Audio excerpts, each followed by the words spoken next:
પૂર્વ મંત્રી અને ભાજપ ધારાસભ્ય કુમાર કાનાણી બેઠા છે ધરણા પર। હીરા વેપારીઓના સમર્થનમાં ધારાસભ્ય કાનાણી ઉતર્યા છે ધરણા પર। ડાયમંડ અગ્રણી દિનેશ નાવડિયા પણ ધરણા પર ઉતર્યા છે। વરાછાની કેપી સંઘવી ડાયમંડ કંપનીની બહાર આ ધરણા કરવામાં આવ્યા છે। કંપનીએ હીરા વેપારીઓ સામે ચેક રિટર્નના કેસ કર્યા છે। હીરા વેપારીઓએ ચેક રિટર્નના કેસ પરત ખેંચવા માટેની માંગ કરી છે। અગાઉ ચૂકવણું કર્યા છતાં પણ કંપનીએ ચેક રિટર્નના કેસ કર્યા હોવાનો આરોપ જે હીરાના લોકો છે તેઓએ કર્યો છે। તો કંપની તરફથી હજુ 7 કરોડ રૂપિયા લેણા નીકળતા હોવાનો પણ દાવો કરવામાં આવ્યો છે। હીરાના વેપારીઓનો ડાયમંડ એસોસિએશનના અગ્રણીઓની ઉપસ્થિતિમાં ચૂકવણું કર્યાનો પણ તેમણે દાવો કર્યો છે। વધુ વિગતો સાથે સંવાદદાતા ધનરાજ બાગલે આપણી સાથે સીધા જોડાઈ ગયા છે। ધનરાજ, જે રીતે ધારાસભ્ય ધરણા પર ઉતર્યા છે, ચેક રિટર્નનો જે મામલો સામે આવ્યો છે, શું વિગતો? જી બિલકુલ, એક તરફ ધગધગતો તાપ છે અને આ તાપની વચ્ચે કુમાર કાનાણી ધરણા પર બેસી ગયા છે। શું છે કારણ, કુમારભાઈ પાસેથી જાણીશું। કુમારભાઈ, આટલો બધો તાપ છે, શા માટે બેસવું પડ્યું? પાછળ જે દેખાય છે એ પરિવારો ઉપવાસ ઉપર બેઠા છે। 6 વર્ષ પહેલા ધંધાની અંદર આ કંપની સાથે જે લોકોએ વેપાર ધંધો કર્યો હતો એમણે નુકસાની કરી હતી। હીરા ઉદ્યોગના જે નિયમો છે, જે સિસ્ટમ છે કે નુકસાની માણસ કરે પછી ડાયમંડ એસોસિએશનની અંદર એની મિટિંગો થાય, પંચ બોલાવવામાં આવે અને એની પાસે જે કંઈ મિલકત હોય લઈ લેવામાં આવે અને એનું ચૂકવણું થાય। તો 6 વર્ષ પહેલાં આ લોકોએ જે નુકસાની કરી હતી એ લોકો પાસે ડાયમંડ એસોસિએશનમાં મિટિંગ થઈ હતી, ચૂકવણું થયું હતું, 50% ચૂકવણું થયું હતું।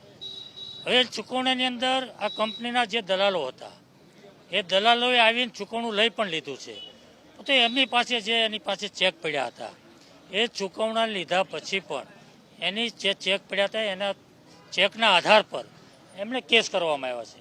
સવાલ માત્ર એટલો છે કે એકવાર આ હીરાની અંદર હજારો લોકોએ નુકસાની કરી છે, અબજોનું નુકસાની થઈ છે, પણ ચૂકવણું થયા પછી એ વાત ત્યાં પૂરી થતી હોય છે। પરંતુ આ વાત એવી છે કે ચૂકવણું લઈ લીધા પછી પણ એની ઉપર કાયદેસરની કાર્યવાહી કરવામાં આવી છે અને ચેકનો ઉપયોગ કરીને એની માટે કેસ કરવામાં આવ્યા છે। આ પરિવારો પાસે કંઈ છે નહીં, ખાવાના ફાફા પડે છે, છોકરાઓને ફી ભરવાના પૈસા પણ નથી અને એની અંદર બહેનોને પણ સામેલ કરવામાં આવી છે કેસમાં। પતિ પત્ની બંને જો જેલમાં જાય તો છોકરાઓ રજળી પડે એવું છે। ખૂબ ગંભીર માનવતાના દ્રષ્ટિએ પણ આપણે જોઈએ। એની પાસે અત્યારે કંઈ નથી, હોય તો લઈ લેવાની છૂટ છે, એની પાસે અત્યારે પણ મિલકતો તો લઈ લે, પણ એની પાસે કંઈ છે નહીં। તો એક તો ખોટી રીતે એની ઉપર કેસ કરવામાં આવ્યો છે ચૂકવણું લીધા પછી પણ, અને માનવતાની દ્રષ્ટિએ પણ ખોટું થયું છે। તો આ લોકોની જે પીડા છે, જે વેદના છે, એ અનેક જગ્યાએ રજૂઆત કર્યા પછી પણ એનો નિકાલ ન થતાં આજે એ ઉપવાસ ઉપર બેઠા છે। તો એ ઉપવાસ ઉપર બેઠા છે અને મળવા માટે અને દુઃખમાં ભાગીદાર થવા માટે હું અહીંયા આવ્યો છું। જે કંપનીના માલિક છે કીર્તિ સંઘવી, તો કહે છે કે મારી સાથે કોઈ મિટિંગ થઈ નથી, કોઈ પૈસાની લેવડ દેવડ થઈ નથી, ખોટી વાત છે? કોઈ પણ કંપની હીરાની હોય તો એનો વહીવટ દલાલો દ્વારા થતો હોય છે, એના દલાલો દ્વારા થતો હોય છે। વેપાર ધંધો પણ દલાલોથી થતો હોય છે, એનું જે કંઈ કાર્યવાહી થતી હોય દલાલોથી થતી હોય છે। એ વેપાર કરનારા લોકોએ પણ સંઘવીને નથી જોયા, એનું મોઢું નથી જોયું, તો માલ કેવી રીતે આપ્યો? દલાલોથી આપ્યો છે। તો દલાલોએ ચૂકવણું લીધું છે, તો દલાલો હસ્તક જે કાંઈ કામ થયું છે એ દલાલો હસ્તક થયું છે, એટલે એ ના આવ્યો એ સ્વાભાવિક છે। આખા સિસ્ટમ જે હીરાની જે વેપાર ધંધાની જે સિસ્ટમ છે એ તમે અહીંયા મારી બાજુમાં અગ્રણી બેઠા છે હીરા ઉદ્યોગના દિનેશભાઈ, એ તમને સમજાવશે, પણ માણસને માનવતાની દ્રષ્ટિએ પણ ધ્યાનમાં રાખીને એને નિર્ણય લેવો જોઈએ। હા, દિનેશભાઈ પણ આપણી સાથે મોજૂદ છે, તેમની સાથે પણ વાતચીત કરીશું। દિનેશભાઈ એમ કહે છે કે હું તો ડાયમંડ એસોસિએશનના દાદરાએ નથી ચડ્યો, અને કઈ રીતે પૈસાની લેવડ દેવડની વાત કરે? હું પણ ઘણા વર્ષોથી ડાયમંડ ઇન્ડસ્ટ્રી સાથે જોડાયેલો છું। મેં પણ આ કંપની આગળથી રફો લીધેલી છે। મેં પણ ક્યારેય એ કંપનીનો દાદર હું નથી ચડ્યો। દલાલો હસ્તક જ રફ આવતી હોય છે ને દલાલો હસ્તક પેમેન્ટ જતા હોય છે। આ આખી જ ઇન્ડસ્ટ્રીની અંદર ધારો કે ડીટીસી કંપની છે તો ડીટીસી કંપનીની અંદર પણ દલાલો હસ્તક જ બિઝનેસ થતા હોય છે, ક્યારેય કોઈ માલને લેવા જતા નથી હોતા।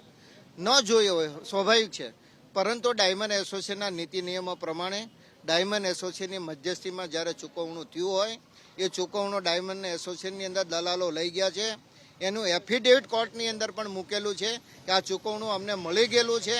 છતાં પણ જ્યારે એ દલીલ કરતા હોય કેપી સંઘવીના માલિકો કે અમે નથી લીધું, એ વાત તદ્દન ખોટી છે. આની અંદર જે પીડિત પરિવારો છે એ પીડિત પરિવારની પરિસ્થિતિ અત્યારે એટલી ખરાબ છે કે એમને વકીલોની ફી ભરવા માટે પણ પૈસા નથી.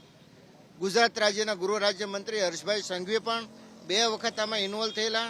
એમની પણ વકીલોની ફી એક આમાં કંપની છે એમને 35,000 ફી પણ એમને ચૂકવેલી. છતાં પણ જો એમના કહેવાથી માનતા ન હોય તો એમની માનસિકતા આપણે જાણી શકીએ છીએ.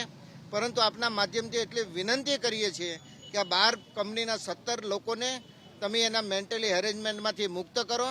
તમે જે ખોટી રીતે ચેકો એ તમારી પાસે રાખી અને દુરુપયોગ કર્યો છે, કોર્ટમાંથી કેસો પાછા ખેંચો. આમાંથી જો કોઈ પણ પરિવારના લોકો આત્મહત્યા કે આત્મવિલોપન કરશે તો એની સંપૂર્ણ જવાબદારી કંપનીના માલિકની અને પોલીસ તંત્રની રહેશે.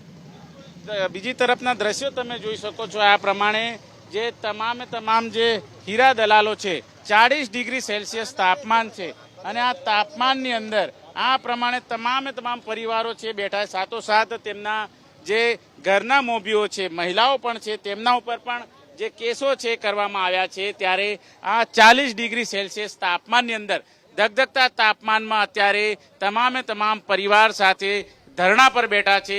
એક જ માંગ કરવામાં આવી રહી છે કે જે રીતે કેસો કરવામાં આવે છે કે જે ચેક પરતના કેસો કરવામાં આવ્યા છે એ તાત્કાલિક ધોરણે પાછા ખેંચવામાં આવે અને તેમને સાથ મળી રહ્યો છે ધારાસભ્ય કુમાર કાનાણીનો.